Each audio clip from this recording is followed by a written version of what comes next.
Jumpa lagi bersama Cik Kim. Kali ni ada yang bertanya kepada Cik Kim. Cik Kim, kenapa pentingnya seseorang itu jadi jurulatih kesihatan mental komuniti? Dia punya soalan. Dan kenapa juga sekarang ni kata makin ramai orang alami stres, tekanan kerja dan rasa keseorangan tanpa tahu nak ke mana untuk dapatkan bantuan. Dan kenapa komuniti kita perlukan seseorang yang mampu mendengar, memahami dan membantu dengan cara yang betul? Tanya dia kepada Cik Kim.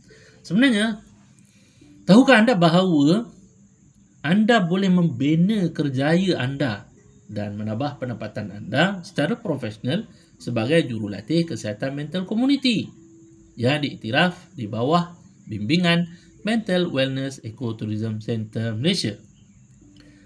Anda akan belajar berkaitan apa? Kemahiran asas kesihatan mental dan intervensi psikososial dan komuniti untuk kegunaan diri anda juga dan membantu orang sekeliling.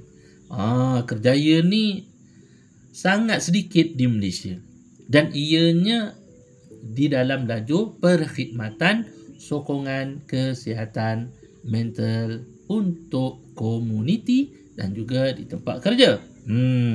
So, dia tanya pada Cik Kim, macam mana nak mula Cik Kim? Sekarang saya minat nak dibimbing di Mental Wellness Ecotourism Center Malaysia untuk jadi jurulatih kesihatan mental komuniti. Jawapannya mudah.